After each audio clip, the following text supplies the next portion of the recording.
Um, just real quick, this year's I've said that this year is the 250th anniversary of our country, and this July 4th is the 250th anniversary of signing the Declaration of Independence. And so this whole year, and it's been going on for quite a while, there's been an effort called the American 250 Commission, and it's to celebrate the founding of our country. And I always say that you wouldn't be sitting here right now. You really wouldn't, and being able to talk like we are if it wasn't for what happened 250 years ago. And we really do need to be thankful for that, thankful for what our founders did, and appreciative. And on that, there's some ladies here from Stand Up for Idaho that puts on what we call a historical minute, and that's actually being broadcast on KID News Radio 106.3, and then every Thursday at 5 o'clock, like tomorrow at 5 o'clock, the ladies will actually go in on the Jolene Thomas show in her segment and actually talk about something that happened this time 250 years ago. So a little bit of a history lesson because, again, if it wasn't for what they sacrificed and what they did 250 years ago, we wouldn't be here today. And real quick, in celebration of that, Stand Up for Idaho, we actually had this flag. It's a nice wood carved flag and whatnot, commissioned to have it built for us. It's one of a kind in the whole country, and we're raffling this thing off. We'll award it, around the 4th of July. And we're asking if you're interested, $20 a raffle ticket. It's going to be a little bit of a fundraiser for Stand Up for Idaho, obviously. If you like what we're doing, I'd encourage you to, donate in the jar, buy a raffle ticket, whatever. As we know, nothing is free, and neither are these meetings, but we appreciate you coming. Okay, real quick, next week, this is an election year. And we actually have governors, lieutenant governors, attorney generals, all sorts of them going. And Senator Risch, his position is up for re-election too. And there's a gentleman named Josh Roy, and he's out of Lewiston, and he's decided that he wanted to run against Senator Risch. And so he'll be here to talk about why we should vote for him. And so... he states that I voted Republican my entire adult life. The purpose of government is to serve the people. Our rights as citizens come from our Creator. I have attended church faithfully my entire adult life. I spent 11 years as a volunteer in juvenile detention facility. Volunteering in the detention facility. He didn't spend his year in there, so I had to read that twice when he sent it to me too. Okay. Anyways, a fiscally conservative. He believes our country's fiscal path is unsustainable. And that changes must be made quickly or we're going to be in a real problem. Oh, yeah, I agree with that. He's socially conservative. Marriage between a man and a woman, and abortion is reprehensible. Anyway, like I say, it's going to be interesting. We have there's just a lot going on in the country, a lot going on in the state.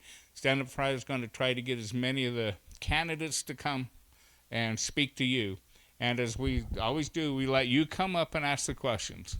And they represent you, and what they do will affect you. Guaranteed, they will affect you. And so it's up to you to come up and ask the tough questions and hold those candidates accountable. And it's really important. So that's next week. But tonight, we're actually what we're here about is what's happening with Idaho's water. A couple of years ago, I knew this much about water. Right now I know this much about water, and I know there's a whole bunch more to know about water. But the one thing I did learn is water's a big, complicated thing, and, East Idaho just about got dried up a few years ago. And so we need to be paying attention. And on that, I met a couple of gentlemen, and, Brad Buttars, he's the manager of the Bonneville-Jefferson Groundwater District, and Darrel Ker, he's chairman of everything else. Yeah. Now, he's chairman of the Enterprise Canal. He's chairman of the Rivalry Reservoir Mitigation, Inc., and he's also a member of the Committee of 9. And those are the 9 people that basically run the Snake River.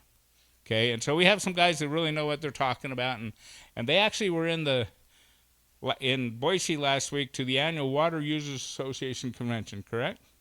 And where they talked about water and everything. And so they agreed to come and talk to us and give us an update on what's going on. And again, my intention with Stand Up for Idaho is let's keep water in the forefront because it is so important to us. We cannot pay attention to it, do anything other than pay attention to it. So I'm going to actually turn it over to Brad. And Brad, take it away.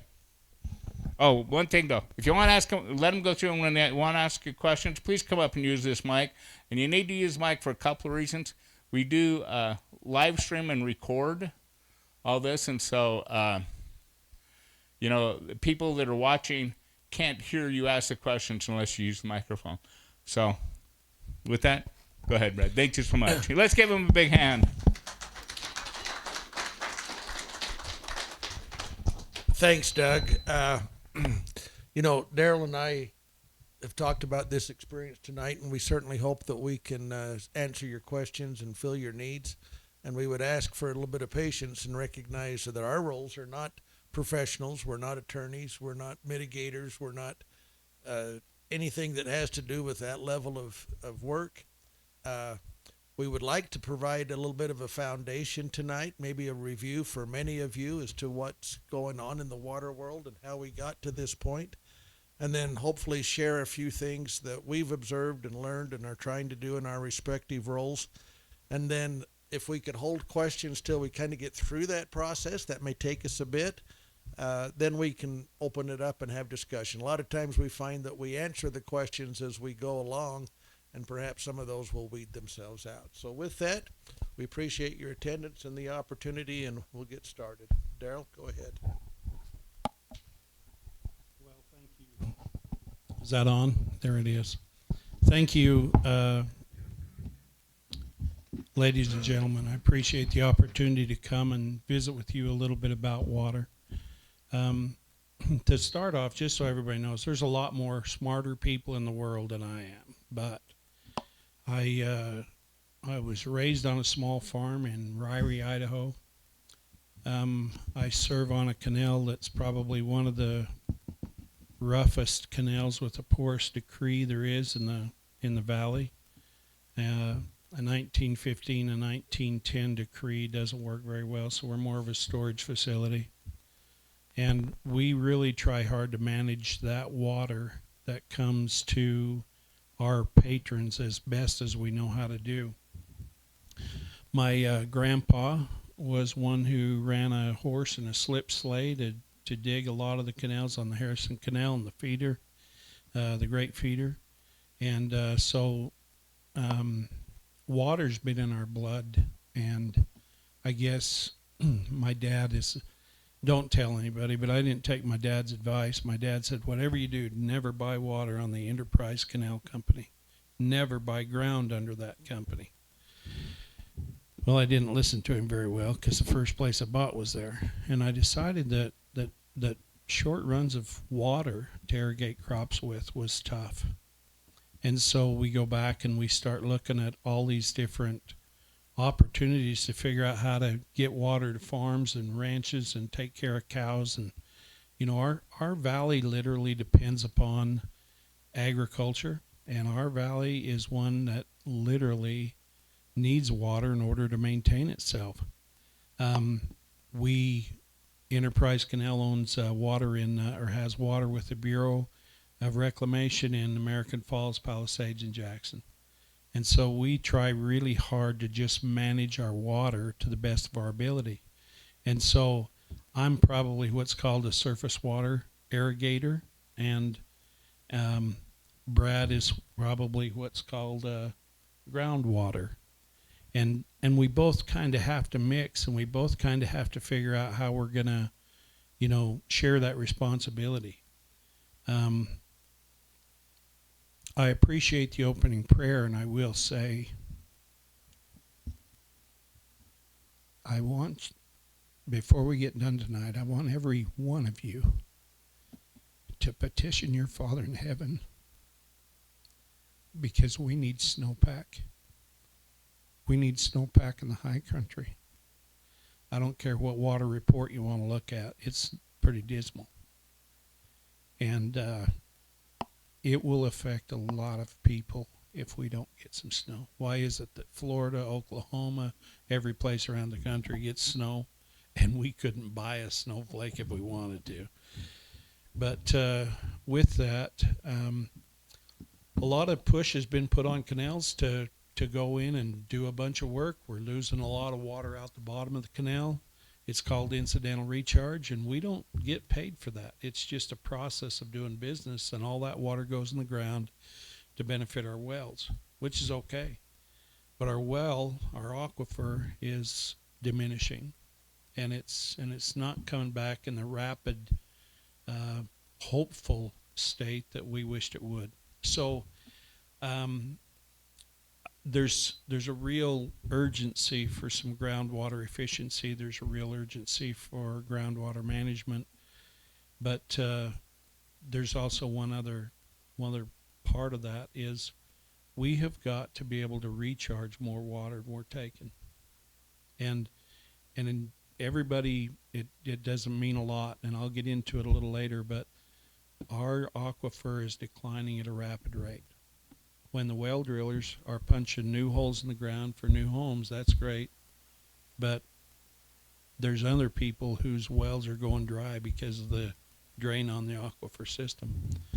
So, you know, we're grateful to be here tonight, and we are one who's I've brushed up our canal to maintain and carry water further and better and throughout the year. And we do recharge, and recharge is a big deal in the state's economy now, and it's a real push. And so with that, Brad, do you want to take off? Sure. Thanks, Darrell.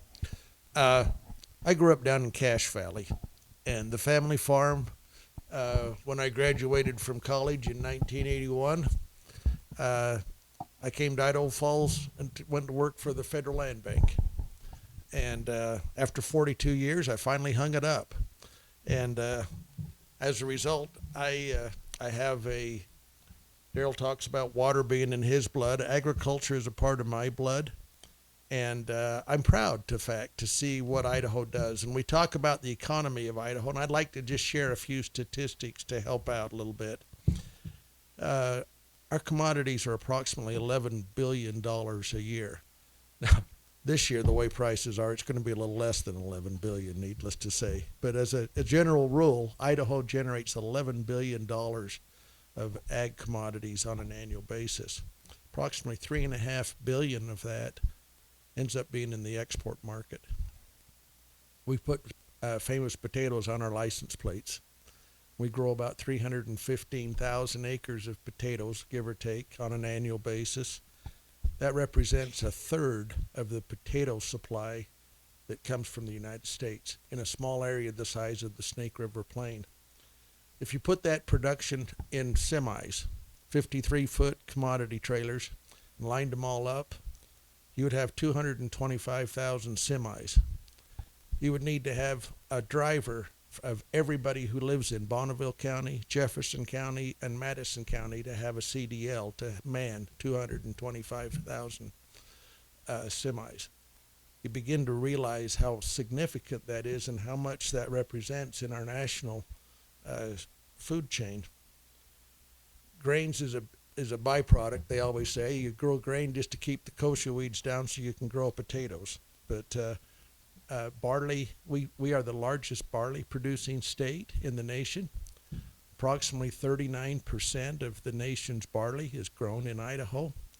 70% of that is for malt purposes.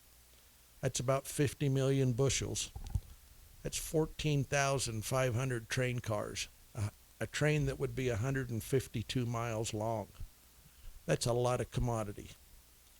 Sugar beets, we're number 2 in the nation, and about 175,000 acres of beets. The livestock and dairy industries. There's more cows and calves in Idaho than there are people. We have approximately 2.5 million head of cattle with a little over 2 million people. Well, in 1990, we had just under 180,000 milk cows. Today we have 675,000. They produce enough. We're number 3 in the nation.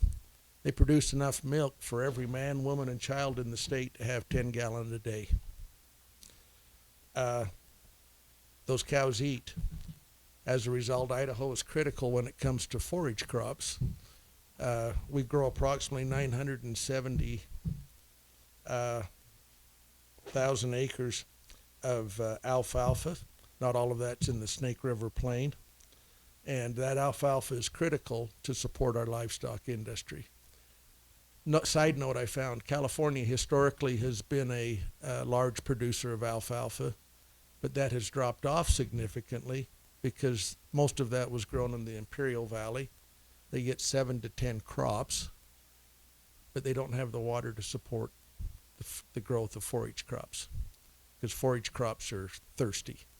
And you'll typically see somewhere between 30 and 36 inches of water necessary to maximize your production of hay, and that's a thirsty crop.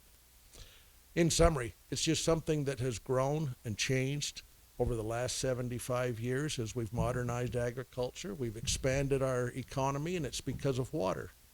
And some of that water is surface water with the support of a storage system, and some of that water is groundwater with the support of an aquifer. And maintaining balance between those and making sure that that renewable resource is balanced and not overused is a huge challenge when it comes to water management. You know, with that, Brad, I appreciate your numbers and telling us the facts. I know a guy, and he milks, well, I didn't ask him today, but he milks 78,000 head of cows. 78,000 head of cows. I milked 25 or 30 for my dad, and I thought that was drudgery. But anyway, we are at a point in Idaho's history where we need to probably focus a little bit on how we're going to get more efficient. I want to share this with you today. I was in Twin Falls, and Twin Falls Canal was awarded $26 million to go in and line their canal system. Now, if I would have been given, and I told Jay, the manager there, I said, you know, Jay, if I would have been given $26 million to line my canal, I would at least stood up and said thank you, or I would have clapped. They got up and walked out of the room, and so I'm enjoying riding that guy right as far as I can ride him. $26 million. They're going to go in. They're going to line up a section of the Twin Falls Canal Company. Twin Falls takes and uses a lot of our water. When they're out of storage down there, and they're out of decree, they just keep running. And the people in southeastern Idaho, we have to put up that water so that they can continue to water, because they say their right is older than ours, which it probably is. But on a side note, Aberdeen Springfield's system, they have older water rights. And they have a dual purpose. They have a they have a surface water right, and they have a groundwater right. They've got a lot of acres down there underneath that. As we sit and go over some of the things that we talk about in the state, you know, I'm fortunate to be able to sit on the board of Mitigation Inc., and there's others in the room that are on that same board. And as irrigators up here in the upper Snake River Valley, we have what's called Ryrie Reservoir under Mitigation Inc., and we are to that position, and it's not very glamorous, or you wouldn't be the chairman for however many years. But anyway, it's part of our duty, and we are the ones who manage that water to make sure that the show ban agreement gets honored. And the Indians, because they have an 1867 water right, they are always guaranteed water. And it comes up to us to be able to manage that water, to store it in the reservoir system, to bring it down Willow Creek, to divert it to the flood channel, to take it over to Blackfoot down Sand Creek. And that's what we do. I'm very grateful because on the Enterprise Canal, we have been fortunate and received the biggest grant that has been given to anyone in the state of Idaho for water. a couple of years ago, and we went in and did a bunch of work, put a pipeline across the Highway 26 down from where we dump in outside of Ryrie down to Willow Creek. It's changed our destiny. It saves us about 5,600 acre feet of water a year, and that gives us more water to put elsewhere. So I'm grateful for the Bureau of Reclamation. I'm very grateful for them awarding it. I'm also grateful for the staff in the state of Idaho. The state of Idaho has been a tremendous support, and they are in a lot of water areas in southeastern Idaho. And we need to focus on that, and we need to keep that water here in Idaho. And I don't really want to say this, but I'll say it anyway. Last year, 2024, the biggest water call there was in water call history. It's happened in the state of Idaho. 770,000 acre feet of water left our neighborhood, left our area, and was shipped downstream and floated down the river. 770,000 acres is literally, acre feet of water is literally 770,000 acres with 1 foot of water on it. And that all left the state. The biggest water call that ever took place to irrigators in south region Idaho was hit and hard. They'd already planted crops. They'd put their fertilizer on. They'd put their seed down. They were growing crops, and then they wanted to come out and curtail. We've tried to bridge that gap, and we've tried to maintain a little bit of help and assurance, but all the water that left the state of Idaho could have been recharged, or some of it should have been kept here. And now we come into a year like this year where we just don't have the snowpack. It's scary. And I don't care what somebody brags about on the radio. Here's the math. They say, oh, we got plenty of precipitation or moisture. We're 120%. That's not true. That might be 120% on the 25th day of January, and then they go and they balance it over 30 years. And no offense, but there's guys that are a lot younger than I am that are now getting into the business to try to manage that water. And it's really hard for them to make sure, well, don't open the reservoir system too quick, and let's figure out how to make this water stretch, and let's figure out how to give our irrigators plenty. And so I'm grateful for the state. They've been really good. The Bureau's been really good to help us and work with the Bureau. They've had a big shift in the Bureau. They've had a real big shift in the Bureau. A lot of people have took out early retirements, left as, government's trying to slim down. The Department of Water Resources is really, really trying to figure out. They do not want to shut irrigators down in southeastern Idaho, but what we need to do is focus on how we can work together as irrigators, and how we can work as people, and how we can work together with the tools that are given us. I need to take just a minute and explain to you a little bit about the 2024 stipulated mitigation plan. And Darrel mentioned a little bit of what took place in 2024. Prior to that, we had an agreement that started in 2009, and then it was updated with what we called the 2015 agreement. And we found as time went on, basically when we had the first drought in 21 and 22, that we found that what we had really didn't have all of the language in the agreement that we really needed. And we tested the agreement through a drought condition, and as a result, we found our differences. In a nutshell, spring of 24, the reservoirs were full. Our snowpack was above normal levels that they measure.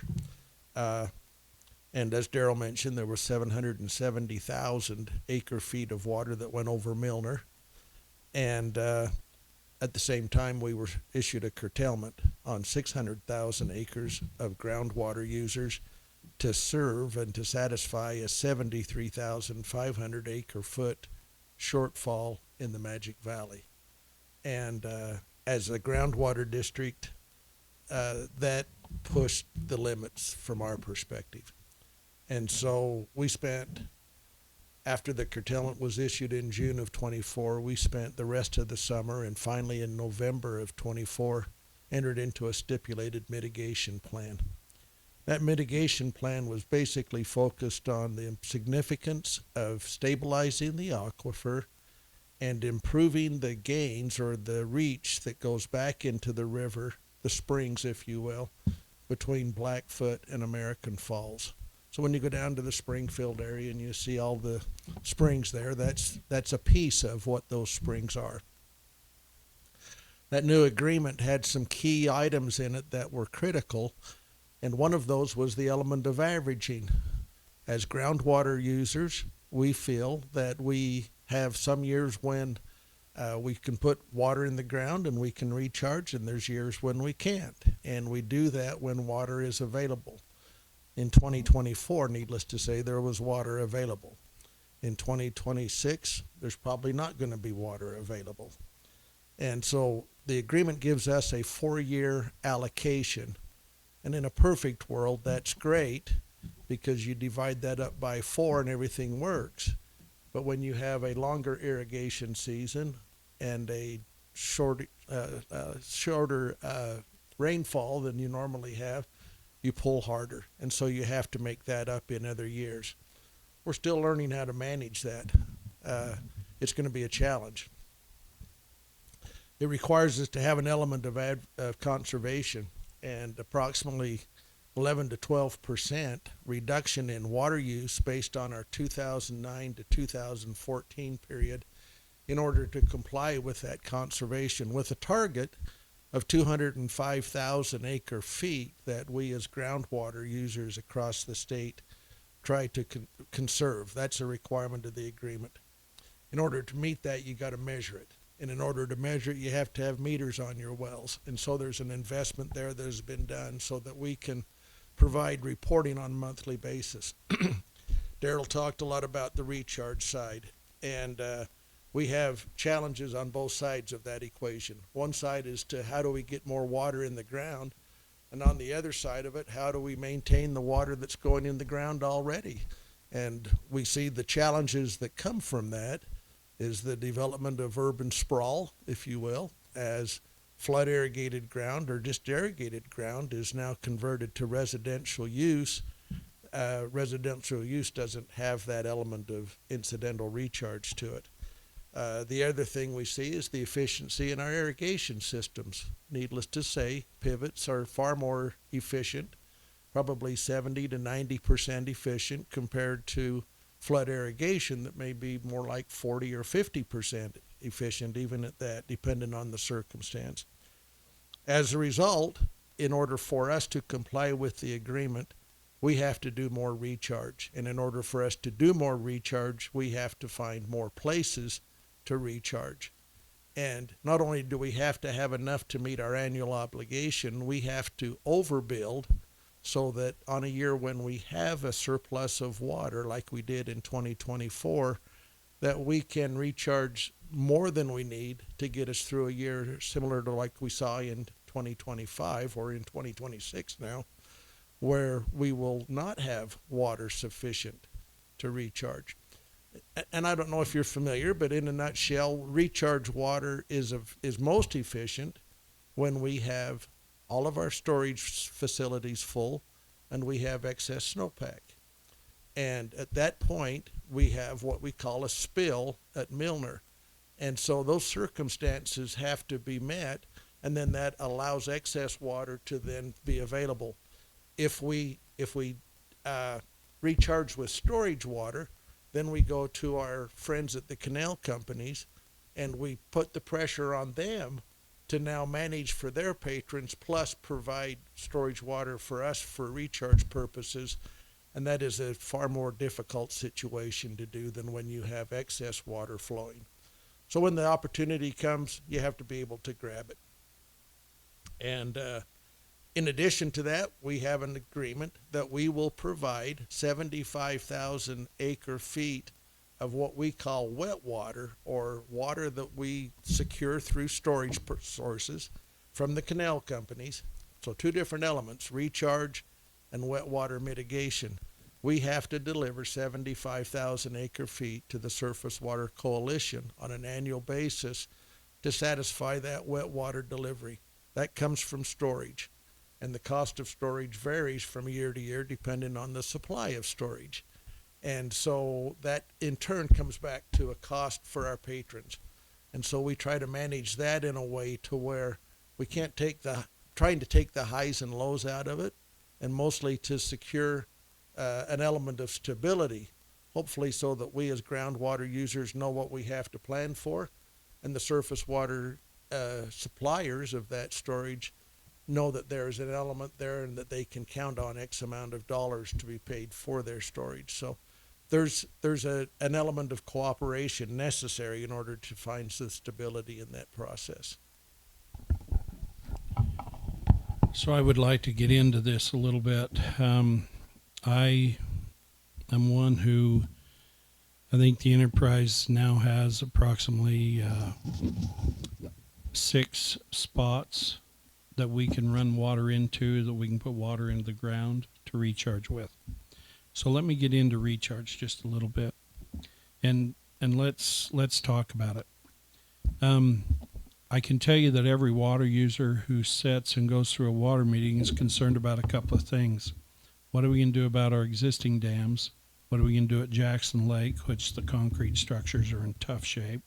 They want to do that. What are we going to do in Ashton? What are we going to do in Walcott? So let me just kind of go down that a little bit for you.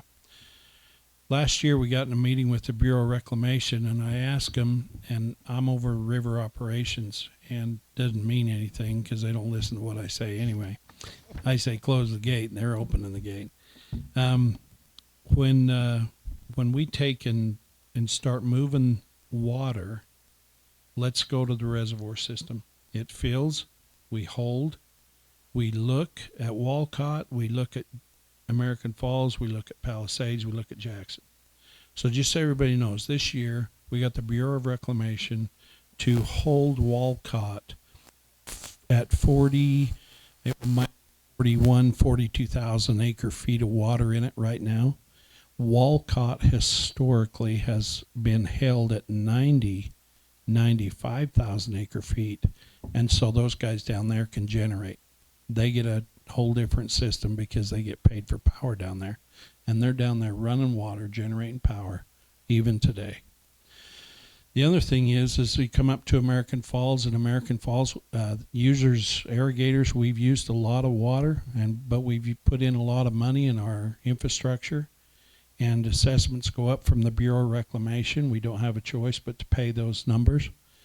American Falls and Walcott's kind of interesting. They are literally reservoirs for irrigation. Now I want to go to Palisades, Jackson, and Ryrie. Palisades is a flood control reservoir. Jackson is a flood control reservoir. Ryrie is a flood control reservoir that's held water, and each of them are held water until the Army Corps of Engineers says, release that water and let it go. So you go to a year like this last year, and I will say, there is a shiny penny here. I will say that this last year, 2 years ago, the Water Board gave Mitigation Inc. a couple $1 million to do a study to see if we could store more water. And so we're working on literally trying to figure out where our cheapest cost would be to raise or to hold more water. And we're working really hard on that. But the Water Board come up and said, look, we'll give you $2 million to go do your study on your reservoir. They generally drop Ryrie Reservoir to down to 35,000 acre feet, 33,000 acre feet. And we've had a spot where we've had to hold that water in the reservoir, and if it got to 48 or 50,000, we had to open up the gates in the middle of the winter, and we had to run water down the floodway channel. This year, because of our study and because we've proven that we can manage that water better, we have been able to carry over, I think right now there's 58,000, 59,000 acre feet of water in Ryrie. That's historical. It's never been that in a storage system at this time of the year.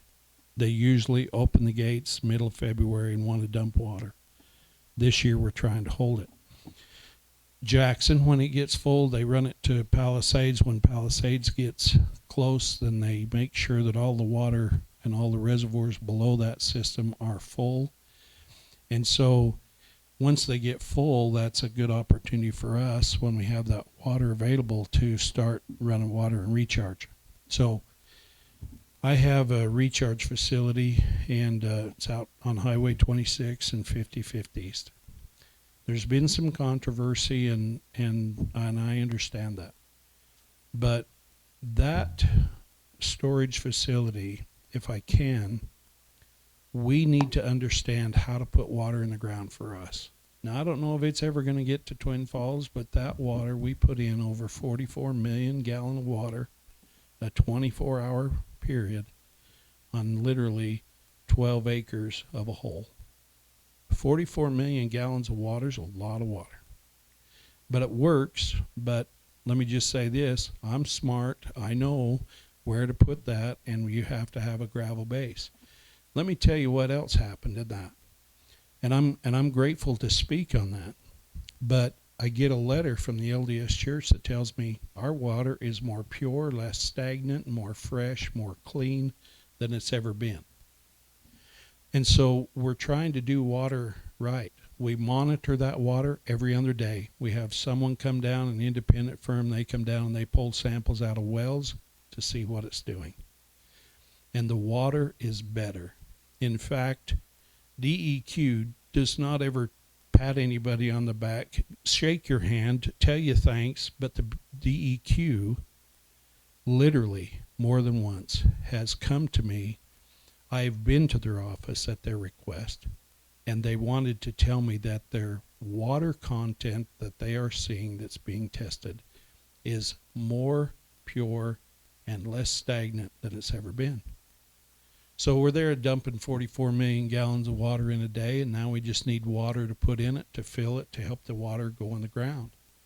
There's 178 feet of gravel there, and that gravel and sediment purifies the water that's going in the aquifer. So when you get a chance to go get a drink, just know there's no chemicals used, there's no weed spray. And we're having a little bit of a controversy with that with the county at this particular moment in time. And our legal counsel and Brad's legal is working with the county to work through some of these challenges that we face. But who can honestly say they've had a great experience going to DEQ's office? I have. And I'll tell you what, they support what we're doing. Let me get on down here just a little bit more, Brad. If we get... we want to make sure that the water quality in our neighborhoods stays good and pure. The water that goes in out there, out of that facility, I don't know if people in Iona get it first, or people in Idaho Falls, or people in Ammon, or people in Shelley, or people in Blackfoot, or where that water goes. But out of 12 acres, I will say, and I'm proud to say, that our recharge facilities have been most successful, and probably the most successful in the state since they've started doing recharge and building reservoir capacities to do that. I understand what we need. We want pure water, and the sediment and the gravels clean all that water up so it goes back down in the ground, and it's literally pure. And we have the reports to prove it. And we also have a few people that have thanked us, and our letter was unexpected but grateful for it. Funding, we need to really, really support and encourage our legislators, our people in Boise to supply the water that needs to come, and it's up to the people in southeastern Idaho. It's up to us, and they depend on all of us to make this work for the rest of the state. I don't know if that's fair, but fair's a place where pigs are judged and ribbons are given, and happens in Blackfoot the 1st of September every year, unless there's COVID. That's what fair is. So there are $30 million funding that the legislature's approving and given to us. I mean, they're trying to put that out over various water projects to benefit the water and to help with the overuse and under-delivered water supply that we got. So like I said, in 2024, with all the water that went over Milner, the aquifer out by 55th East, that aquifer went down 14 feet. How many years do you want to go through 14-foot deficits at your well before you decide you better make a change? And so we've got to be able to capitalize this, and the state's been good to support and help me and help us, because they see it's a real necessity in southeastern Idaho. One other thing I want to say is that all the money that goes into our ag economy is one thing, but what about all the other users, municipal users? What about there's a lot of water that gets used throughout our valley, and we need to figure out how we're going to do it. So if what I'm doing doesn't work, I wish somebody would come up with a lot better plan, because when you go to do this, you have to have a spot. You have to have a spot that's by an artery. You have to have a spot that can put water to the hole. You've got to have a spot that it'll take the water.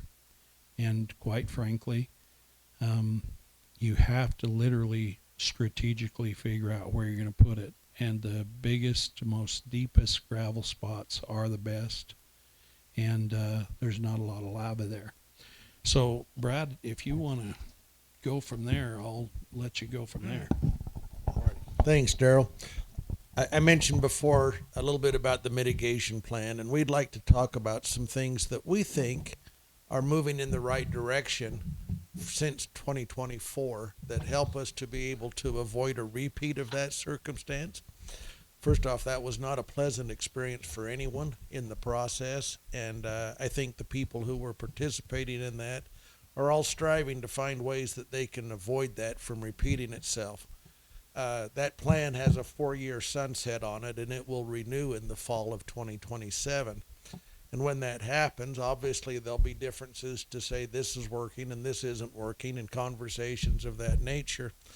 But the renewal of that plan is really critical, and it will help us to be able to move forward rather than find ourselves behind closed doors in a negotiation standpoint. A few things that have changed. First off is what they call the Rule of 50. The Snake River Plain and where the aquifer was within that plain had an imaginary line drawn around it for years. And that line did not include tributaries to the Snake River. For example, Raft River, Rock Creek near American Falls that comes out of Rockland Valley, Portneuf River, Teton River, Little Lost and Big Lost. None of those tributaries were a part of what they called the East Snake River Plain, and the legislature changed that in 2025, which gave those people an opportunity to come and participate, and it gave us a footprint that's larger, and all have a different level of participation, but they all are participants, if you will. That process is healthy because now we're looking at a broad scale of what that Snake River Plain is rather than just a segment of it. The $30 million, that sounds like a lot of money, and it is. I mean, I know a lot of people that's worked all their life and don't have anywhere near that much money, not even a fraction of that amount of money. But at the same time, to protect not just the $11 billion ag economy, but also the residential and the municipal growth that we experience. I would dare venture that every person in this room brushed their teeth or showered or washed their dishes with water that came out of the aquifer today.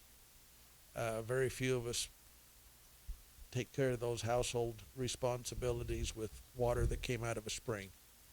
All of us are participants in that process, and it touches all of us.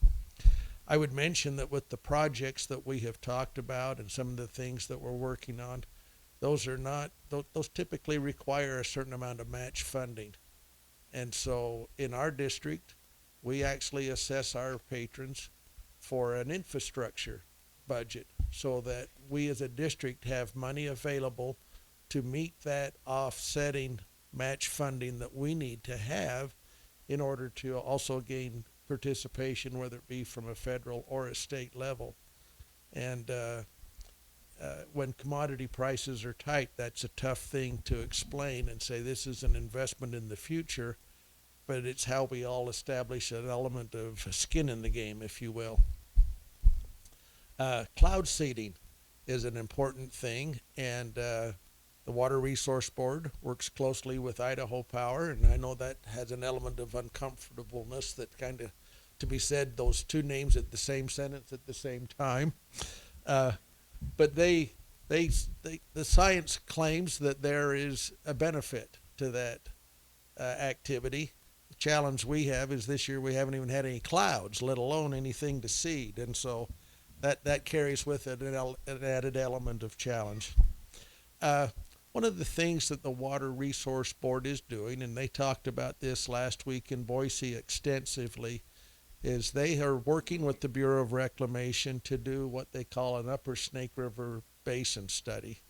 And the purpose of that study is to identify where needs are and where imbalances exist and where opportunities for ways to improve the management within the basin can be done. And they're not there to establish a cost. They provide a broad cost, but they basically are there to provide a framework.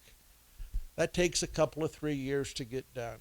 But that project is really critical because when we approach, whether it be the state or the federal people for support for infrastructure, they need to know, well, what's the science behind that? And that basin study provides us a framework to support. Approximately 10, 15 years ago, Darrell, they did one in the Henry's Fork. That right? Sound right, Brian? 2015, so almost 10 years ago, 12 years ago. They did one up there, and that has been the foundation for many projects that they have done over the course of time. We feel that that's an indication of investment in the future. The challenges that we've described and the circumstances that we have to deal with are not things that it will be a one and done. It will take time. And as with any project you do, I talking with someone here tonight. They said, when you're doing a project, it always looks messy while you're in process. But when you get done and the bushes are planted and the lawn's planted and the paint's on the walls, it looks all right. And there's an element of that's involved when you're building infrastructure. But we feel that we're moving the right direction. It's easier to do that if we have some water to work with for all of us. This is a stressful cycle this year. We don't know how that will shake out, but as groundwater users, we appreciate the support. We appreciate the cooperation. And we appreciate and we hope that in the process of that, we're able to make it to where all of us have an element of win, if you will, in the process. That there's an element of balance and there's things that we're doing that strengthens all of the different parties in different ways along the way. Darrell, do you want to wrap up with that last piece? This is kind of in between the two of us, it looks like. Yep, I'll mention and then I'll let you have the concluding remarks. Thank you How very does that? much. Brad's a lot more eloquent in his speech than I am, so I think he's funner to listen to. I've joked. I said if my attorney ever quits me, I'm going to hire Brad to be my public relations guy. Anyway, I want to go back to this. This is a deal where I want to mention and make sure that we understand this. We have to work with our agencies, our governmental agencies, with our county. We have to do all this. And I want to target this. I don't want to brag about it. But when the Enterprise Canal was going to do their pipeline up by Ryrie, it was 1.5 miles of pipe. We put in a 63-inch pipe. We put it in what was called our existing or old structure or old system. And yet we went in and when we was given money by the state and by the Bureau of Reclamation to buy the pipe and to do this, it was a big project. It was a little over $14 million to move that water over to Willow Creek 1.5 miles. And so here's what I want to say. You know that we've tried to work hard with people in our neighborhood and our surroundings. I'll just say this. Have you ever heard, we went right down along an existing canal between the railroad and the power lines for BPA. How many of you have ever called BPA and asked them to shut the power lines off for 2 weeks? And they did. I paid $30,000 a month to have a guy sit in his Subaru car, read a magazine to get out only to stretch. And they was able to drive piles along BPA's power line. The power watcher guy was sitting there and he didn't pay attention when they went across the road, and this guy had his mask in the air. It was probably a good 40, 45 feet, I think is what the mask was. Well, they clipped the Rocky Mountain power line, and so sparks blew, and it looked like the 4th of July on the side of the road in the middle of the day. But here's what I want to tell you. The railroad did not make the Enterprise Canal go in and get any insurance. They did not require us to have a permit. BPA said, Darrel, we've never allowed this to happen. So my point in saying that is that we have to work with these agencies. So whether it be Jefferson County, Bonneville County, Planning and Zoning, DEQ, BPA. BPA was probably our toughest nut to crack, but it ended up being one of our best experiences because John J. Williams now, who's the head of BPA in Boise, him and I are, high-fiving down the hall because what we did was we put back better than what we got. Brad alluded to, sometimes in construction the project gets pretty ugly. There's no doubt about that. I think the LDS Church and Dick Brolem are the only two people who can close a main road and route traffic around what they want to do. But what was nice is the state agencies, they give me a permit to go in and cut Highway 26, tear it open to do that. I have 114 patrons who get water through that 63-inch pipe that goes to Willow Creek to irrigate their farms. It's quite an undertaking. The water that we saved has been great. When we have water, we put it in our recharge facilities. As of this moment, and don't know what next spring will be, but we have never taken one dime from the state of Idaho for water that we've put in the ground that we've recharged with. Now, I will say this. I don't know how to send them a bill when they've been so kind to help me. But I'm doing it for a community. I'm not doing it for myself. I make $1,500 a year serving on our canal board. That's $1,500 a year. My wife tells me all the time how dumb I am. I already know that. But you know what? It's critical that someone has to stand up and figure out how we can better our community, better our water situation. I don't see the county decreasing giving building permits or subdivisions, and so it's critical. But my point is that we have got to work with agencies, and we've got to work with people that we might not get along with and people that we love.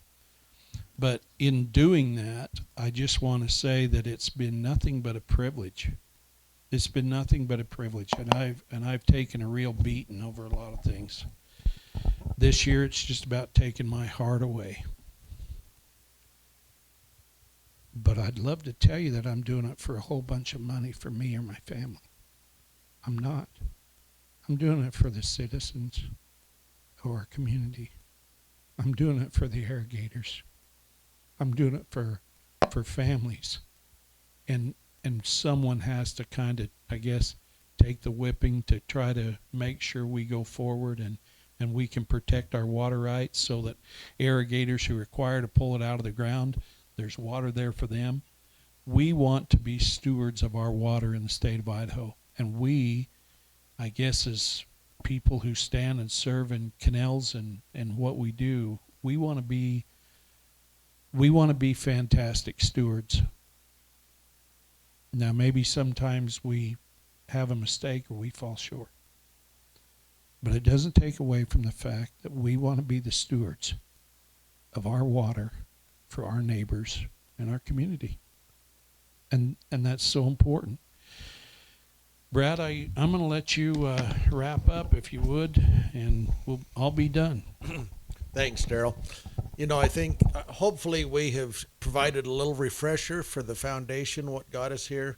You have perhaps a taste of where we are headed and some of the challenges that we have.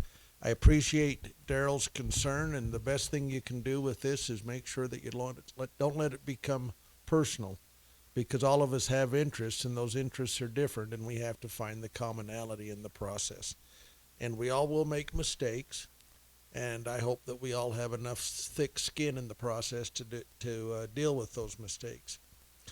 I would remind us all that we are a high mountain desert, and our ancestors, when they came here, how many years ago, 150 plus, they kind of wondered what in the world are we doing here?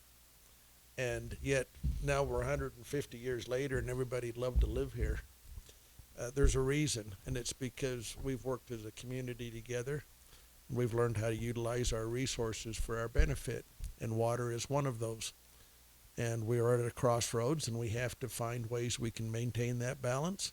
It's going to be different than what we've done historically in many cases, and it will cost money, and it will take change. And we appreciate those who have worked with us, because I feel like we've made a lot of progress the last couple of years through coming what we've been through, and I think that there's still opportunity for us in the future. We appreciate your patience. We appreciate your listening tonight. We certainly hope that you have some questions, because that's when it gets fun, when we can actually discuss now what Darrell and I had the opportunity to do without any feedback. So, Doug, we'll turn the time over, and we'll be glad to deal with some questions. All right, anybody have any questions? I have a couple questions for you. You didn't really get the chance to show your presentation. Do you want to, or anything? I think we're good unless something comes up in a question that would be beneficial and helpful for us. So we're good. I want to show mine. Okay. Darrell actually sent me some pictures of his recharge pen, and they're great. And again, it's part of this. You know, I understand the challenge of, you know, how messy construction is when you start doing construction and everything, but then how pretty it actually how well it turns out. And so Chris is working that. And actually, I don't know whether you can see it, Darrell. I'll let you go ahead and just sort of talk us through what you can see. Can you see through the flag, or I can move the flag? Well, I'm trying to figure out where that picture was taken at. Oh, it was over to our recharge basin over by Iona, over on 55th East and Highway 26. And that's a section of the HDPE pipe that we was able to put in Sand Creek. And we had to put a headgate structure in Sand Creek. I had to go to Army Corps of Engineers, get a permit to do that. And that's the size of the pipe that we put in. It's 48-inch HDPE pipe that we go to feed the pond with. Who's running the slide button? You are. Well, I'm not very technical, so I don't know if you want me to do it. There we are. We went in and moved about 5 feet of topsoil off this farm where we bought the easement at, and we piled it up. And there we started getting ready to set the pipe in the ground. So we could go to the next slide. It was a little over 1,000 feet. We put all the pipe together out in the field and laid it down. It ended up taking 4 excavators to try to shuffle that, and it was a lot of work, but everything in the bottom of that is GPS perfect, and it's really down to like literally a quarter of an inch. And so we put that in. There's our structure coming out of Sand Creek. And there's our fuser machine in the bottom where we had to come off, and we had to set it down in there with the excavators and weld the pipe together, and that was our final joint. Our head gate structure on Sand Creek. pretty expensive. There we're just getting ready to put the pipe in the ground and start. And we rebuilt the banks. We tried to fix up some of those banks. A lot of banks in the canal systems haven't been touched for 100 years or better. And so we just went in, and I wanted it to be really nice and really pretty when we got done, because I live out by there. And I get the opportunity to go to church with some of them people around there, so I don't need too many harsh critics out in my neighborhood. I don't know if that helped. That's how we hauled the pipe down. We brought the HDP out. We put those coffin blocks on there, steel pipe, tied it together, and that's what comes out and shoots the water out of the pipe into the pond. Headgate again, we're putting back the farm that we eliminated a bunch of trees on. Put lava rock against our structure. We didn't want it to wash. We really have chose to be friends in the water community, and so the Enterprise runs water down Sand Creek. Progressive Irrigation runs water down Sand Creek. Idaho Irrigation runs water down Sand Creek. Snake River Valley runs water down Sand Creek. And so it's a combined effort to that water, that artery shoots out in Blackfoot. There's the pipe, there's the wall, there's the water going in. We put a bunch of lava rock around there to kind of help keep the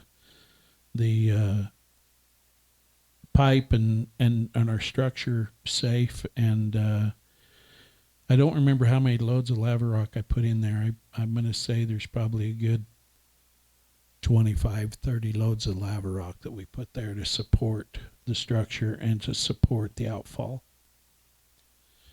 There's the pond filling. I am probably a little particular, so if you look at me, you might judge me different, but I am a little particular. This was an existing state pit that the state pulled the gravel out of to build Highway 26. And it was literally a gravel pit, and that was its structure, and that was designed. And when it got sold to the people that we bought it from, we went in there, and I went to the very bottom of the hole, and here's what I did. I was sitting there contemplating how to fix this, and I wanted to shape it nice and pretty. Most pits don't end up this way, but I want our pits to end up exactly like this. We went in there, and I pulled out I went to the very bottom of the floor, and I went 2 feet deeper to make sure that I had no issue with any garbage, trash, old tires, metal, anything. And then we started using all that material that was excess in shaping our sides and in putting the dozer on a GPS course to make sure that it was built perfectly. There's the pond as we're filling it. The interesting part about this is the pond will never run over its banks. It'll never get too full. We've got it set to where I had the engineers put a mark on the edge of the bank to where the water comes up to, and it's the highest spot that it's going to ever get in the creek. And so this water can come in, and it's pretty cool to fill it. It don't last very long, but like Governor Little said, we're building this pond to leak, and it does leak quite well. But it's beautiful. There's the artery, Sand Creek off to the left of the picture, Brent Lott's farm and the farm. All the earth was put back, and I leveled and laser leveled everything in. The Enterprise went and bought that piece of ground there, and we had I'll tell you, this might not be funny to you, but the state called me and said, hey, Governor Little's coming over there tomorrow at 11 o'clock, and you need to have a pulpit, a chair. You need to have a tent. You got to have all this stuff. And I says, I don't want him over here. And they said, well, we don't care what you want. He wants to come over and look at your facility. And so that morning at 8 o'clock or 8:15, I was down to the party rental place trying to get chairs, a tent, a podium that he could stand to. And it was really quite a successful event. This recharge facility actually works. And so next slide. there it is, and it's I think that's a beautiful picture. I have a friend who flies all the time, and I said, you know, I'm kind of disappointed in you. You don't send me any pictures anymore when you're up flying. He said, well, you don't have any water in the pond. Well, I got to have snow before I can get water. So that's where we started. We've since bought the piece of ground that's stubble field to the right and along the highway in between there. Because it was existing gravel pit, it's contiguous, and so we could go in and do what we got to do there. We took out a little over 400,000 yards of pit run, and we've worked a deal out with HK Contractors. They're going to come in and they're going to crush all the gravel. They're going to sell, they're going to use it for their projects, and so that'll allow me the opportunity to clean up. We're moving a lot of dirt. We're moving a lot of dirt up and down. Kind of slow right now, but we've moved a lot of dirt to clean up, and we've really made it an effort to try to make this better and to make this. I don't know if a pit is what's called appealing, but this recharge center, I want it to be pretty, but I want it to be functional, but I want it to be able to work and put the water back in the ground. I think that's nice. There again, the stubble field to the upside of the picture between the highway is where we're putting more water in. The reason that spot's so good is literally the 178 feet of gravel that after you move 4 feet of good clay topsoil off from, then we get right to gravel. And 178 feet takes a lot of water, and it's really turned out to be a good site. Same old boring picture, but it looks good. That's Sand Creek where it splits, so our diversion is right above the check there. We've went in and we've put in nice catwalks. We've put in railing. We've made it really nice for anyone who wants to come up and look or walk. They ain't got to worry about falling in. There used to be some cables across that check and rotten boards, and so we took that out and made it so we had access to get in. The all the telemetry on those gates is all computerized, and the water master can take and go to his laptop and he can tell me how much water's going in there at any one time. He can raise the gate from the couch of his house, which drives me nuts because I don't understand that. But he can raise those head gates and lower those gates at literally the touch of a button. He could probably do it at the show house, but I think he ought to stay clocked into the canal company for a while. You know, we've tried to really clean that up to make it better, and that's as far as I've went. We've moved a bunch of old debris, a lot of rubbish that was there, and made it so we got a road we can drive in and look. And we're just trying to do our responsibilities to the community to make things nice. I think that's a beautiful picture. Last year at the annual water users meeting, we've got another picture, and it shows the water fuller, and we have a couple of those. They put it on the cover of the Idaho Water Users Association in a folder. And there it was in all its glory, full of water. It was beautiful. And all the water users, there were some, that think they're funny. They asked me to autograph their folder for me. But I just think it's a pretty spot. I'm not, that pond is 48 feet deep, and we'll be able to go in and clear the sediment out. We'll haul it over and we'll crush the material that comes out of the bottom so it'll always stay clean. No chemicals, no fuel, no oil, no nothing. No leaky equipment can be down there because I don't want to get reprimanded by DEQ. I'm glad when they pat me on the back and tell me thanks when I walk out of their office. That's about what it looks like today. We just need more water that's available to us, but it turned out nice. It's a lot nicer looking facility than it was when we bought it. I think it's true if you're gonna do something, when you get done, make sure that you turn it over to someone else who can build upon it. Don't leave your stuff in a mess or tragic. Try to just make it so that someone else can pick it up and inherit the opportunity to put water in the aquifer for you and I. I've had my wife without water one time when our well collapsed. I never want my wife to go without water again. That was the longest 6 weeks of my life.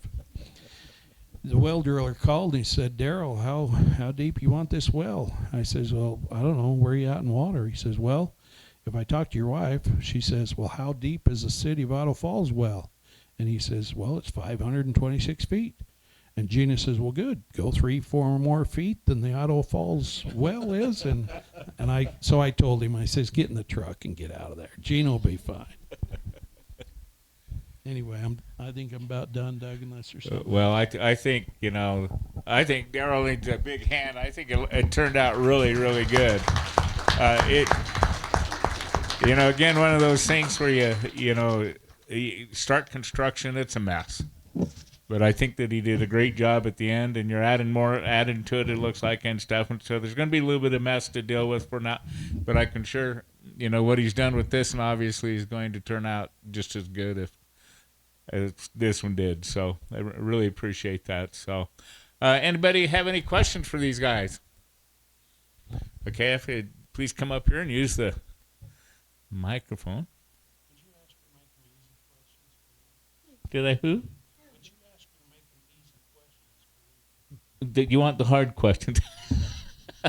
Of course. I do have some hard ones for you, but I'm not going to go there tonight. Go ahead. What you said in the beginning about appealing to the Most High for snow, I agree. We all need to do that here and in our city and in our region.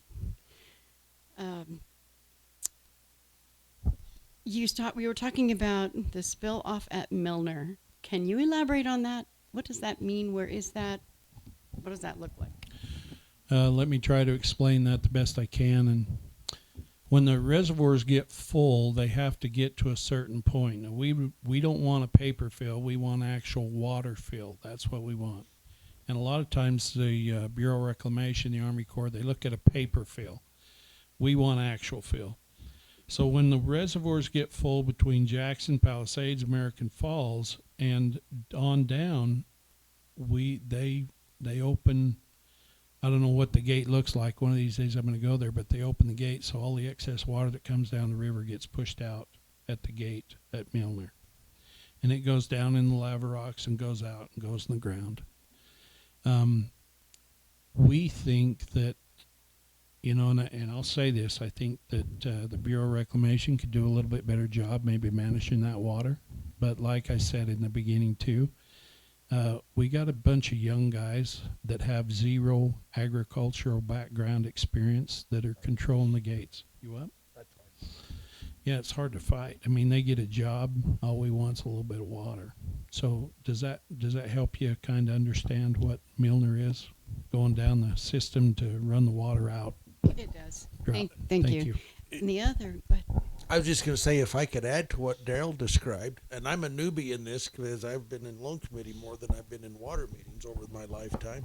But every year you have a different snowpack. And Darrel talked a lot about the flood control element of those Bureau of Reclamation reservoirs. And so there is an element of predicting how much snow moisture there is that will turn into water and balancing that. And, when they miss it, unfortunately, they miss it good. If you remember 1997 when we washed out, I think it was 97, we washed out Twin Bridges and overpass in Blackfoot. And unfortunately, those guys haven't all retired, I guess, yet. They still remember that a little bit. So there's an element of guessing. They miss it when Mother Nature throws in maybe a quicker melt or a slower melt or maybe a few rain showers that we didn't anticipate. There are variables there. But when that spill occurs and we've stabilized the system, that opens the door for recharge opportunities. Interesting. How many recharge locations are there? I think you mentioned 11. Well, do you want to talk about the ones that work, or do you want to talk about the rest of them? How many do we have across the Snake River Valley? You don't have that many. Mm. Enterprise has 5 that can function and carry water. 6 is in progress, and there's one out south of town. There's one east of our facility. We need to be able to have a spot where we can put water in the ground. That's our problem, and so the state's putting a tremendous push on these guys.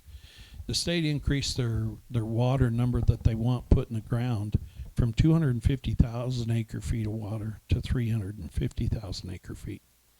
Well, I don't know where you're going to come up with 5,000 acre feet looking at the mountains. So you start figuring out how we're going to put 350,000 acre feet of water in the ground to replenish and rebuild the aquifer. It's over time, and we're going to have to really work hard at having snowpack. And like I say, we have to pray to the Almighty and ask our Father in heaven to bless us with that moisture. I would add to that. This is part of it because we're playing tag team a little bit here. And you're doing a good job. The $30 million that the legislature committed in 2025, 2026, that's on the chopping block. And that is critical in order to maintain that process of developing infrastructure for recharge. And it can come in a variety of places in a variety of ways, but like Darrel said, in order for it to be effective, it has to be in the right location, and it has to have things that are attractive for that to happen, namely a delivery system, a hydrology that will accept water, and a source of water that could be available without having to, in the most efficient way possible, I'll put it that way. And so that narrows you down pretty fast. And to find 100,000 acre feet above American Falls of capacity, that puts a lot of heat on us. And so our one request tonight would be, if you have contacts with anybody in the legislature, please share with them your thoughts.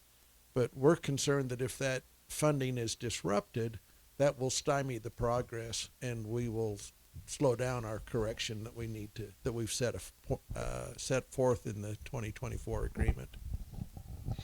Can I add to that, Brad? Years ago, and it hasn't been that many years, and there's people in the room that can attest to this, but the state hired a guy by the name of Jonathan Barge, I think was his name, and he come to Idaho, and he wanted to come to all the irrigators, and he said, look, Governor, what you need to do is you just need to tax our farmers. You need to tax our farmers and charge them another $5 or $6 an acre to help us rebuild the aquifer.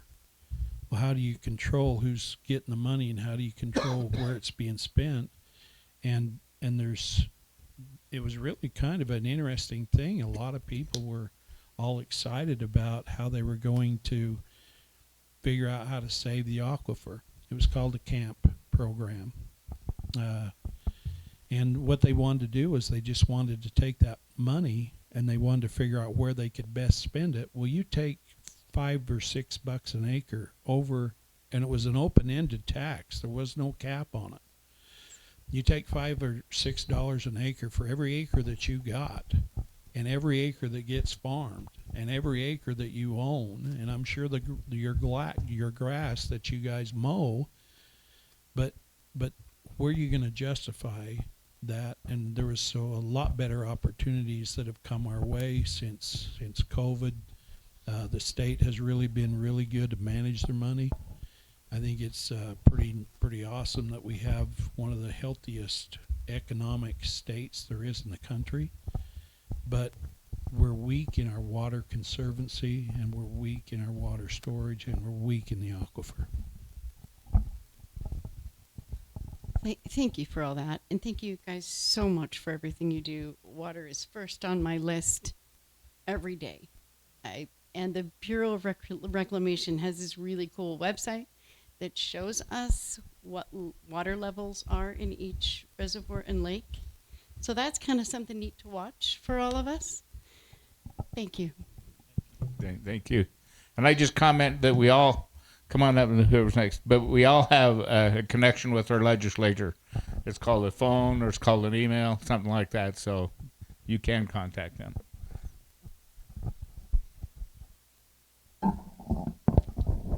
They don't often listen to us, Doug, but we keep trying. I'm probably the only one in here that doesn't quite get the picture how the recharge ponds work. So say it's time to let water out of the reservoirs, correct? And they come down, are they branched off at some point to these ponds? Do they fill them till they shut the reservoirs off?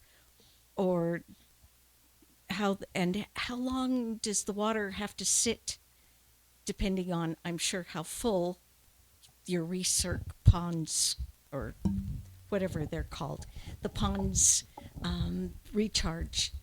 How long does it take for them to empty, or does the water keep coming in as long as to stay at a certain level? I'm clueless here, so I would just appreciate a description how this works. And thank you both for coming. This has been really interesting because it's been such a touchy subject for several years now. Thanks. Thank you. Let me explain that. What you have to have is, number one, you have to have a spotter facility that'll take the water. Number two, you have to have an artery. You have to have an artery that can feed the facility. You have to have a water right in that system in order to get the water from the canal company or from the canal system into the pond. And so it's really kind of a delicate network that we have to kind of be careful on figuring out how to put water in the pond. So let me go back. When we get water and we get it in the system and we get it in the streams, we can set and justify how much water we need to put in here according to, number one, 48 feet deep. I think the bottom is around 6 acres. It's like an hourglass effect on water. When the water gets full in that pond itself, the weight of that water at 8 pounds to the gallon is pretty significant. So it's wanting to drive that water down. Every once in a while, you can watch it kind of burp and the water will go up or water will go down. It's really pretty fascinating. The other thing is that the water stays in that pond. It's pretty much done. It ain't gonna make it 30 hours, 36 hours to where it goes in the ground. And so we're putting a lot of water in, but we're making the water more pure that's going there because it's washing through the sediment. Your Father in heaven created the sediment, and he said he created it to purify the water. And so the water don't stay. It can go in however it wants. It can go in, it comes down. And as long as there's flood water or there's water, it's really, really helpful to make sure that before it goes over Milner and out of our system and out of our neighborhood, that we put what we can in the ground here to ensure our destiny. The one thing I want to say that I don't think a lot of people know is there's about 428,000 acre feet of water that the Upper Snake contributes a tremendous portion of that water for the fish flush program. It has to go down, it has to go out to Columbia. It benefits salmon and salmon health and aquatic plants, fish, all the things that live in the water. And so, you think, well, we waste a lot of water. The reservoirs are big. We don't waste it. And we go down and then we got to give 150,000 acre feet of water to the Nez Perce tribe to make sure we ensure the destination of that water can benefit salmon health. You don't want me to start on salmon health, but the thing I will say is that no one understands the contributions that southeastern Idaho that we make with this reservoir system. No one understands the contribution that the Upper Snake water users contribute to the destiny of not only our neighborhood, but everyone on down the river. Did that kind of answer your question?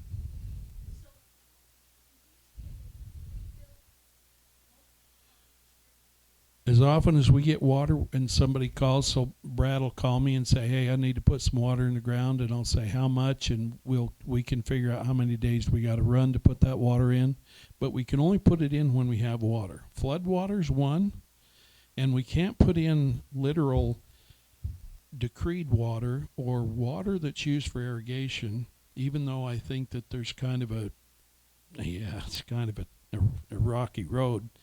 But if somebody's pumping it out of the ground and we're putting it on the surface and we're putting it in a recharge facility, do you see how that benefits a lot of people? So that's what we try to do.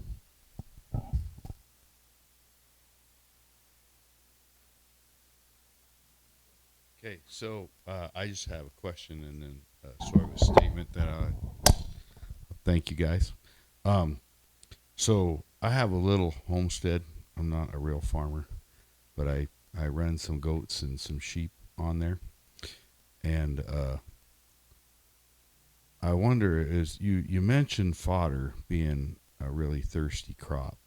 Are there types of fodder that are less thirsty than others, or livestock that can survive on less thirsty types of fodder? So see if there's some way I can contribute to helping this be a little bit better, because I'm not a real farmer. There's probably real farmers here. And I want to thank all you guys, because you're like the most productive people in our society as farmers and ranchers. Because last I checked, is like 2% of the population feeds the other 98%. So thank you so much for real farmers. Is there anything you could tell me? I know you're a water expert. I don't know if you're a fodder and livestock expert. I think you're probably stretching to even say a water expert, if you want to be honest. Okay.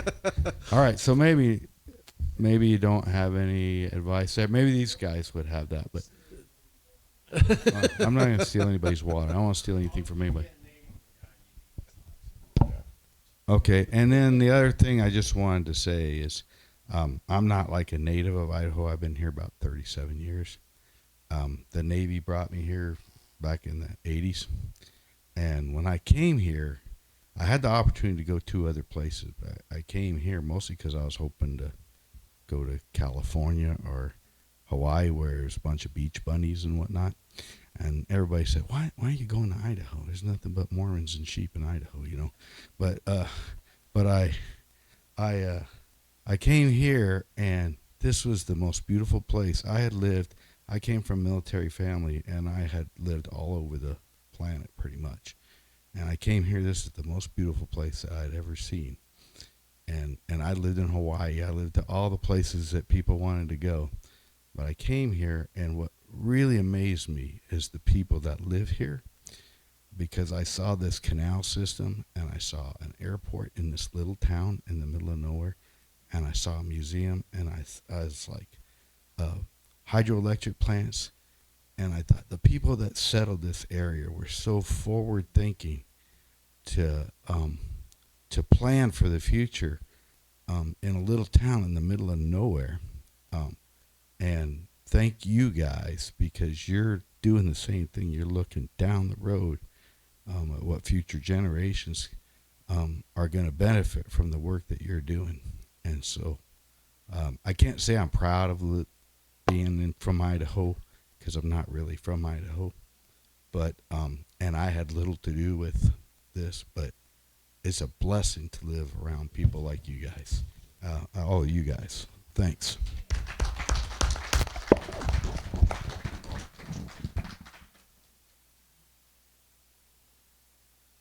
I'm a real farmer.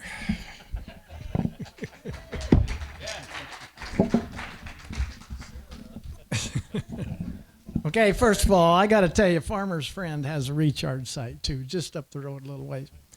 A couple of things, and I really appreciate what you guys have done, but my families came here about 1903, and they were part of the ones that built this flood irrigation system. And I would submit to you that farming and irrigating is an art, and it's a science. And we're now being invaded by all of these people who don't understand that, and they don't give us the credit that we need. So we've been recharging ever since the first water was pulled out of the river. To me, this is so damn stupid. We've been doing this and everything was working until we made sprinklers. So I can remember as a little boy driving from Yukon, Idaho Falls, you could drive clear to Ryrie and never see a sprinkler. Sprinklers didn't exist. The flood irrigation had the natural recharge.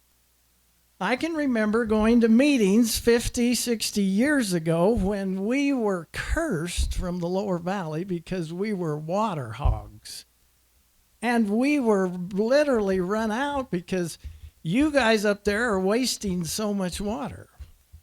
And you need to become like us in the lower valley. You need pipe and you need whatever. Well, so now we fast forward in my lifetime about 60 years. All you're doing is reinstating what we've been doing. Now here's the problem. I want to lay a little groundwork and then I want you two guys to answer this. You've admitted the state of Idaho is now putting the pressure on us. They've come here and they've opened the coffers. And they're saying we have got to have more water in the aquifer. Well, I've got neighbors sitting here who've put pivots on. And I'm not sure how much we save, Stan. You could probably tell us. We probably save 50%, maybe 60%, maybe 70% of the flood irrigated water. What is it, Brad? How much? No, I agree with what you're saying. I totally agree with what you're saying. What is the pivot, the sprinkler? Does it cut the water consumption 50%? It will vary from 60? your soil type and all those variables, but there's no question. I've got a few slides on that when you finish, Galen, and then we can maybe enhance your So here's the discussion. deal. I mean, I've got neighbors that just put more pivots on this year, right next to me. Perfectly good flood irrigated ground. Well, that really has helped me because I'm a flood guy, and now that puts a little more water in the canal. Okay?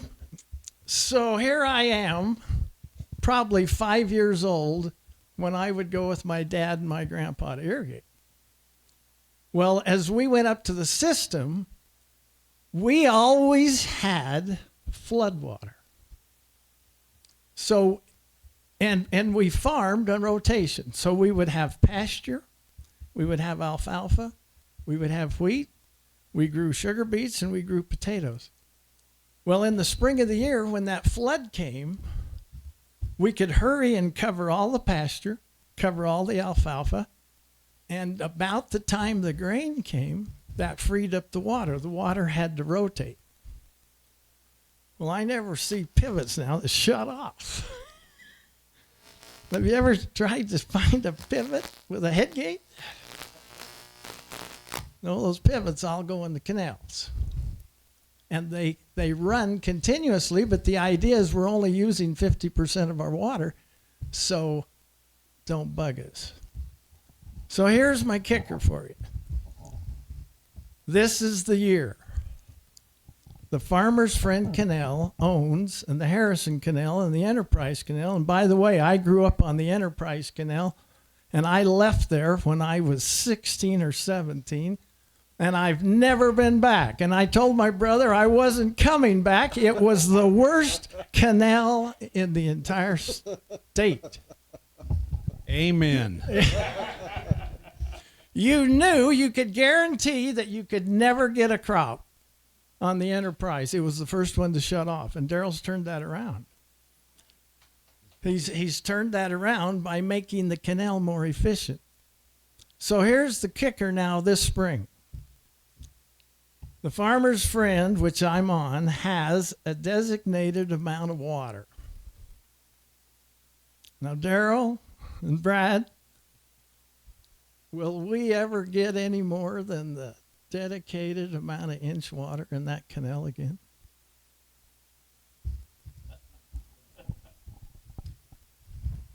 Do you want me to answer a couple of your comments while you're going along here? Yes. Yeah. Yes.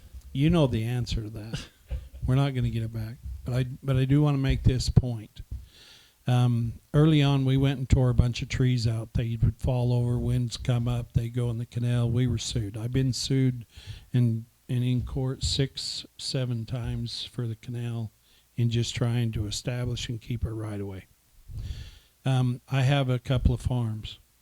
When we was in court, and I was an idiot, I'm not a very good farmer. I'm really not a farmer. My ground's leased out. But here's what I want to tell you. On one farm, and I know this to be true, went from 900 inches of water that never quit to I water the whole piece on 110 inches of water. That's a lot of water that's not going in the ground. But here's the math.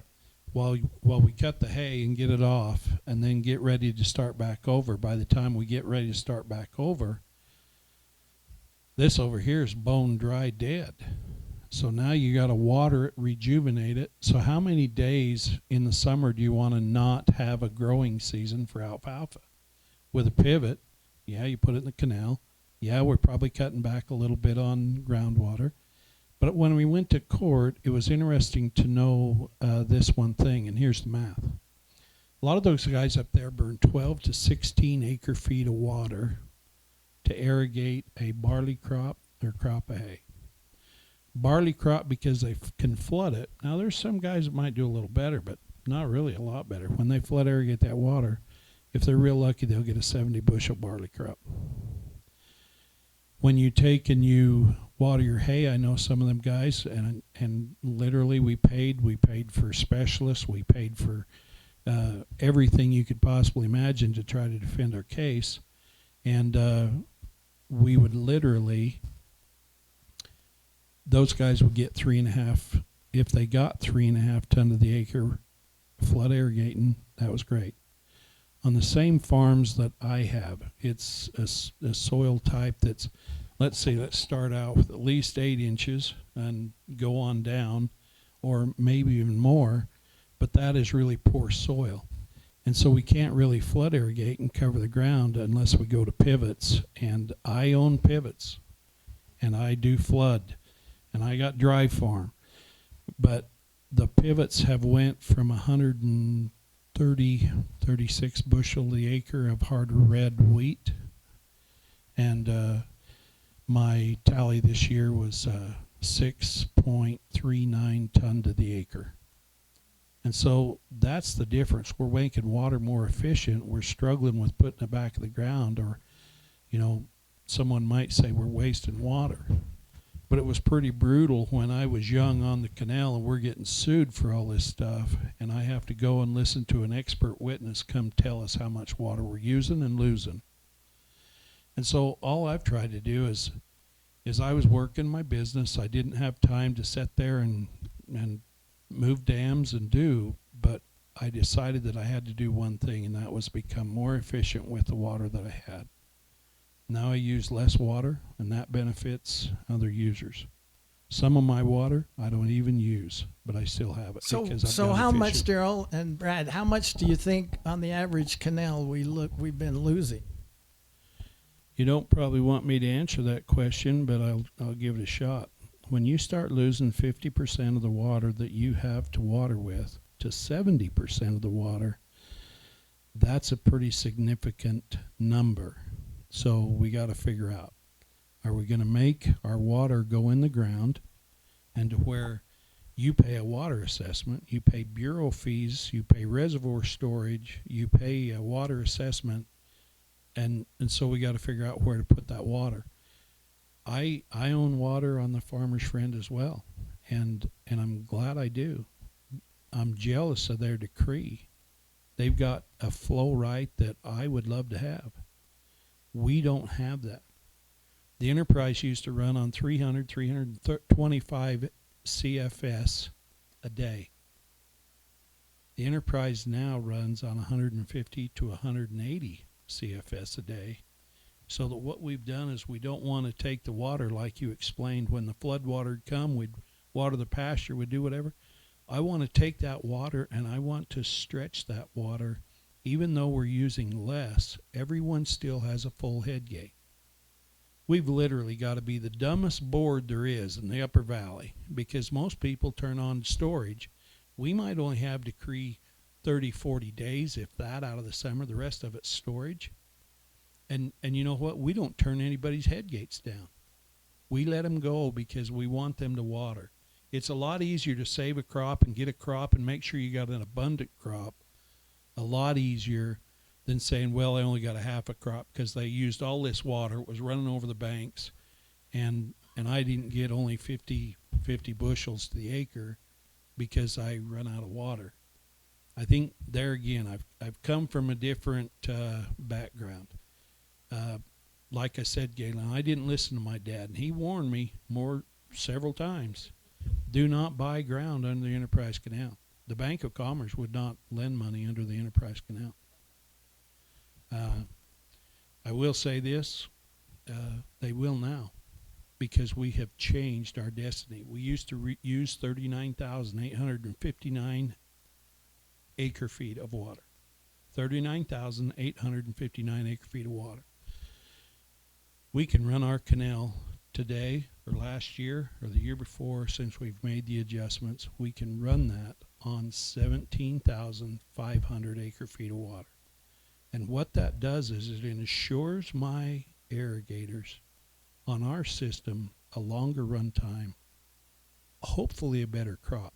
Of course, some of them are still wasting water at 12 and 16 acre feet an acre for an irrigation season. But to be honest with you, it's all about, I'll tell you this. My dad 3 different times met the banker in the driveway and told my dad, if you don't make your place payment of $75, we're going to take your farm and your house. And he had a nice Cadillac, and I remember because I was standing there, and my dad looks at him, and my dad says, well, I guess if that's what you want to do, that's fine. But I've got 7 boys to raise, 30 head of milk cows to milk, and when those idiots can't run the water in the system efficient enough for me to get 2 cuttings of hay or 3, I have to take the money from the milk check and go buy hay so that I can feed my boys, milk my cows, and put a roof over our head. You know, they never did ever do anything to take away my dad's farm. He got things straightened out, but I've literally been handed, and I will say it, the worst irrigation system there is. But I've turned around and put every penny back into it. Because I remember I make $1,500 a year, and I've got to stand up and justify why I need $1,500. But it's changed our water destiny, and the Enterprise can do a bunch of different things that we've never done before. Okay, so Darrel, then, for a little bit of a recap and to help me and maybe some of these here is, so when these original canals were dug, they were inefficient. And that's why we got the criticism from the lower valley for so many years, is because you're wasting water. But what we were literally doing is we were recharging the aquifers.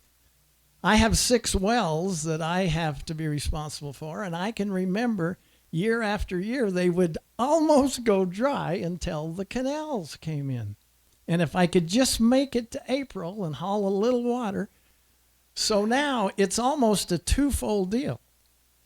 You've tackled this in two areas. You've taken the Enterprise Canal and turned that into an efficient conduit. So if we don't make the canals more efficient, then we lose that water that we're going to need to flood irrigate, because some of us are not going to be pivot. I probably will never put on a pivot. I'll be a flood irrigator. But I need at least, 200 to 300 inches of water to push it through the field.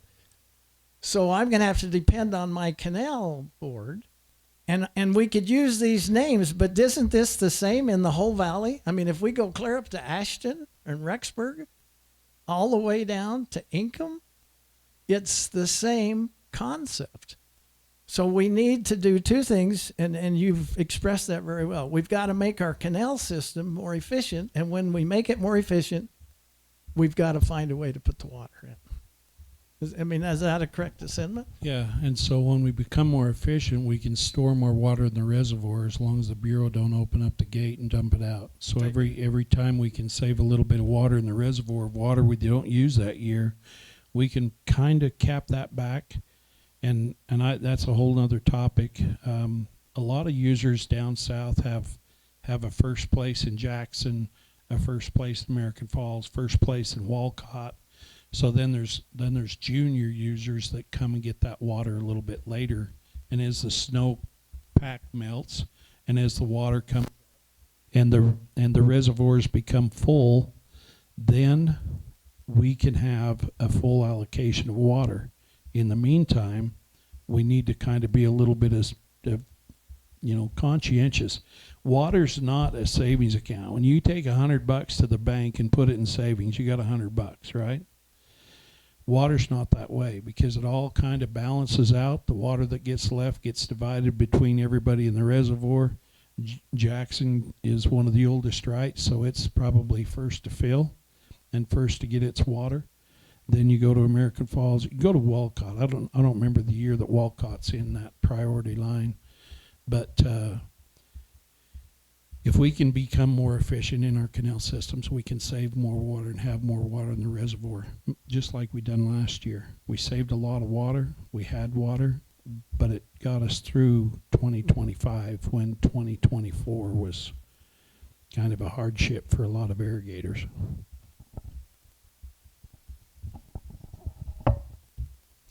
Any other questions?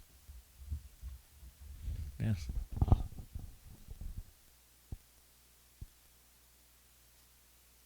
Have you heard the number of domestic wells that we now have in the Snake River Valley? I have a neighbor who lives on 4,000 west, 3,000 south. His 100-foot well, he thought he had a pump problem. Turned out his well was going dry. They drilled a new well, 425 feet. I've never heard of anyone in Rexburg having a 425-foot deep well west of town until this happened to Ryan Muldowney, is his name. But yeah, I'm going to guess they built a whole bunch of new homes just east of him that are big homes and big landscape projects, and I'm going to guess they are drained the aquifer for that guy. But yeah, the pressure from all these little domestic wells, and do you have an idea how many there are? And what's the average depth of the ag well that we have in Idaho? I don't know how many there are, and I don't know what the average depth is. But I can tell you that in 2025, there was a curtailment on any well that was not under the domestic right exemption. And the definition of a domestic right exemption is 1/2 acre and domestic purposes. So you can have your house and 1/2 acre of land around it. If you are over that, then the department instructed them that they were either going to be curtailed or they were needed to join a groundwater district. And I think everybody in the Snake River Valley knew what my phone number was last summer. because they called every day.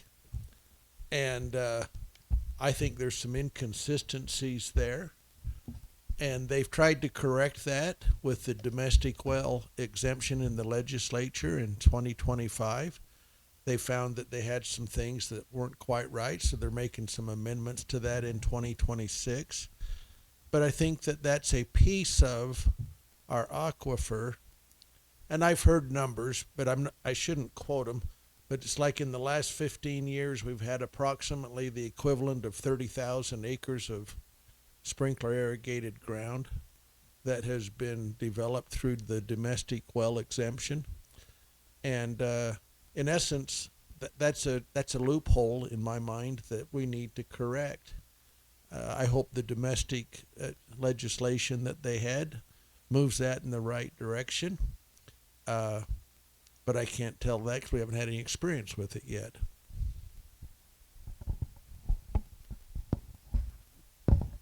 Come on up. Yep. Is there any truth to the concept that Idaho's water's been materially over allocated? Or is that a fair question?